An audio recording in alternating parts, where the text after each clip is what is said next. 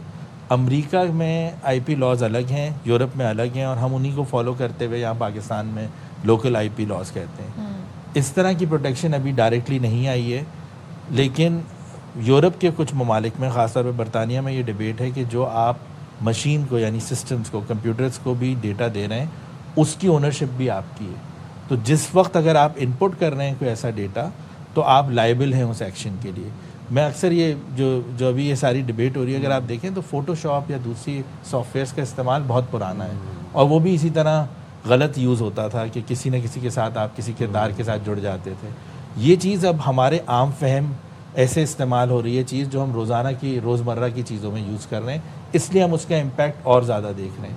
اس میں رسپانسبلٹی سے جب یوز ہوگا تو میرے خیال سے یہ مسئلہ حل ہو جائے گا.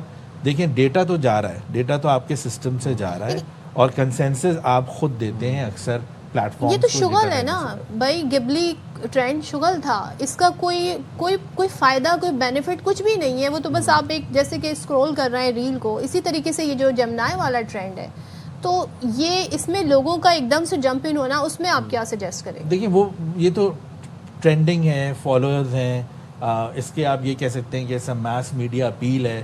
اس کا زیادہ یہ ہے کہ لوگ اپنے آپ کو ایز انفلوئنسر سے جڑنے کے لیے, اپنے آپ کو اس لارجر دین لائف زندگی میں آنے کے لیے دیکھتے ہیں, اس ٹرینڈ کا حصہ بنتے. اس میں زیادہ سائیکولوجیکل یا ذہنی طور پہ اس ٹرینڈ کو فالو کرنا, جو کہ گلوبل, یہ ایسے ہی ہے کہ اگر کورین پاپ مشہور ہوا تو پوری دنیا کورین پاپ کے پیچھے, میں اس کو اس طرح دیکھتا ہوں.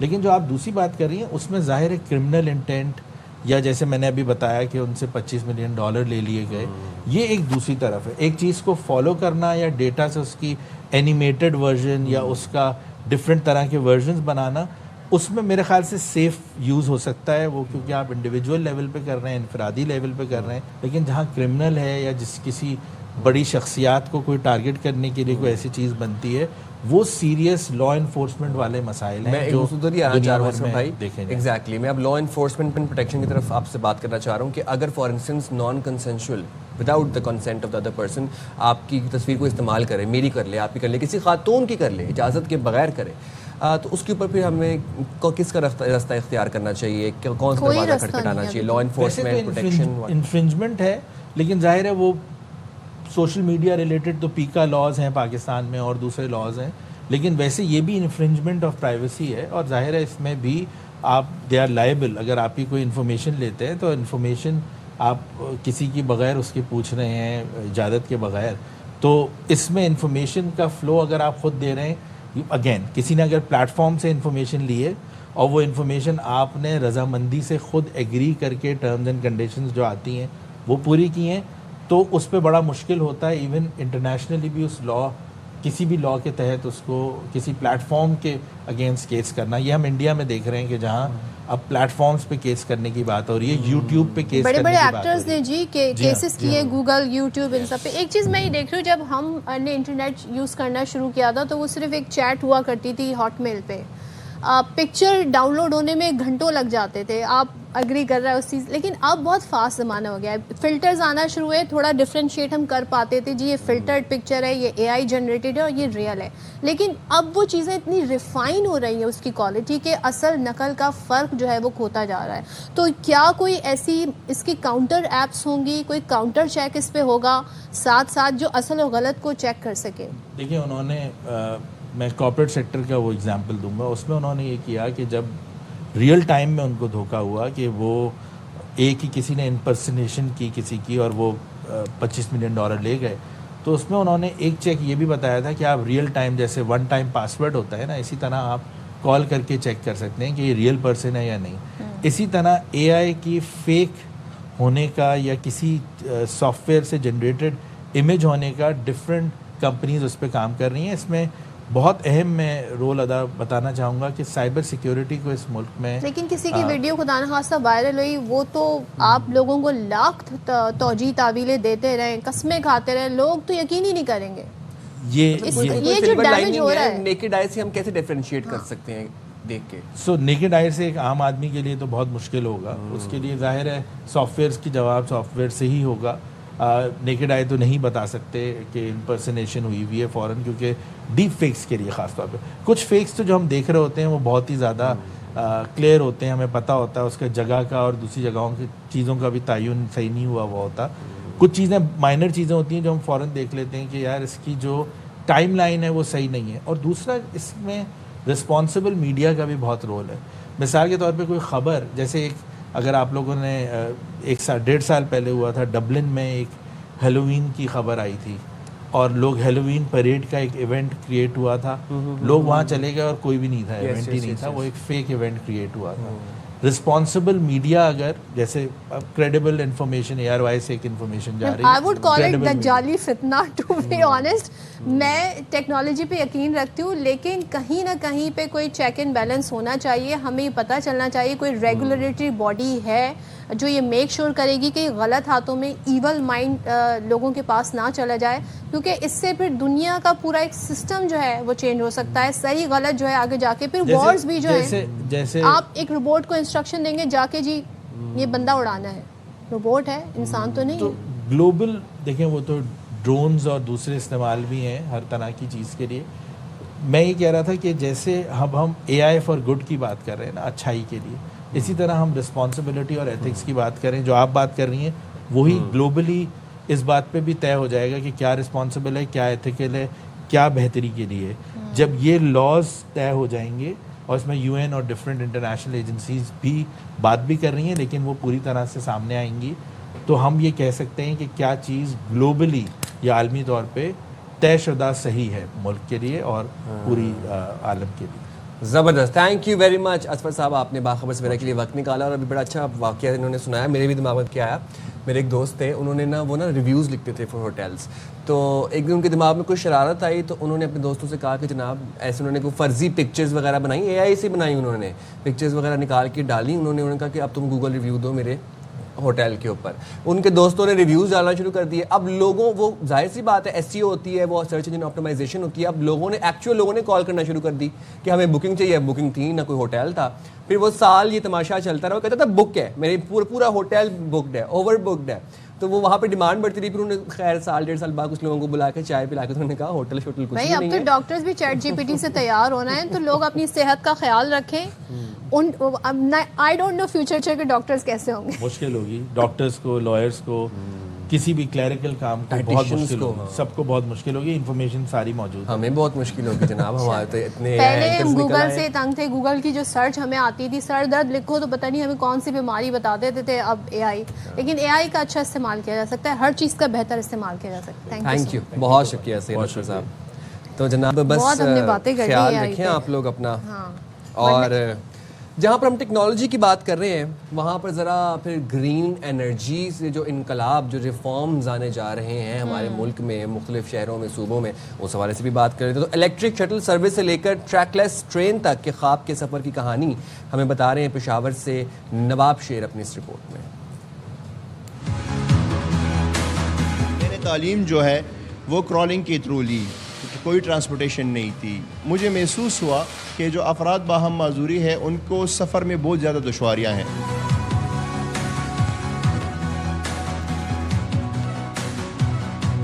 پشاور سے تعلق رکھنے والے باہمت شہاب الدین پولیو کا شکار ہو کر جسمانی طور پر معذور ضرور ہوئے, لیکن یہ معذوری ان کی منزل میں رکاوٹ نہ بن سکی اور انہوں نے ویل چیئر پر بیٹھ کر نہ صرف مقامی سطح پر ماحول دوست الیکٹرک شٹل سروس گاڑیاں تیار کیے, بلکہ وہ گرین انرجی کے شعبے میں پاکستان کو آگے لے جانے کے لیے پرعزم ہے. میں نے لوکل میکینک, ڈینٹر, لوہار, ان سب کو ملا کے میں نے ایک ٹیم بنائی. 14 بندوں کی میرے پاس ابھی ٹیم ہے, اور میں نے جگہ کرائے پہ لی اور میں نے یہاں پہ ایک ورک شاپ کھولا. ابھی تک میں نے 34 گاڑیاں جو ہے وہ بنائی ہے, اور ریورس انجینئرنگ بھی اس کی ہے. شہاب الدین کا کہنا ہے کہ انہوں نے اس منصوبے پر کام کرتے ہوئے کئی مالی نقصانات برداشت کیے, لیکن کامیابی کا یقین کبھی متزلزل نہ ہوا. ان کی لگن اور عزم نے انہیں مسلسل آگے بڑھنے کا حوصلہ دیا. ہمارے ملک میں اپریسیشن ان اے سینس کہ گورنمنٹ کو اس کو آن کرنا چاہیے تھا. گورنمنٹ کو چاہیے کہ اس کو اسٹرینتھن کرے, but I don't have any resources that کہ میں اس کو سسٹینیبل ماڈل پہ لے جاؤں اور اس کو ایک بڑی فیکٹری بناؤں. اب شہاب الدین کا اگلا ہدف پاکستان کی پہلی ٹریک لیس ٹرین ہے, جس کو وہ موٹر وے پر چلانے کا ارادہ رکھتے ہیں. ان کا خواب ہے کہ یہ جدید ٹیکنالوجی نہ صرف ملکی سفر کو آسان بنائے بلکہ ملک کو گرین انرجی کی راہ پر گامزن کرے۔ شہاب الدین حوصلے، عزم اور خود انحصاری کی روشن مثال ہے، جنہوں نے ثابت کر دیا کہ اگر ارادہ پختہ ہو تو کوئی بھی رکاوٹ منزل کی راہ میں حائل نہیں ہو سکتی۔ کیمرامین واحد کے ساتھ نواب شیر، ARY نیوز، پشاور۔ دیکھیں یہ ہوتا ہے اس ٹیکنالوجی کا اچھا مثبت صحیح استعمال۔ اب یہاں پر کیا تھوڑے دنوں پہلے لبوبو ڈال لوگوں نے خریدنا شروع کی، اب جلانا شروع کر دی ہیں۔ We'll talk about it in our future program.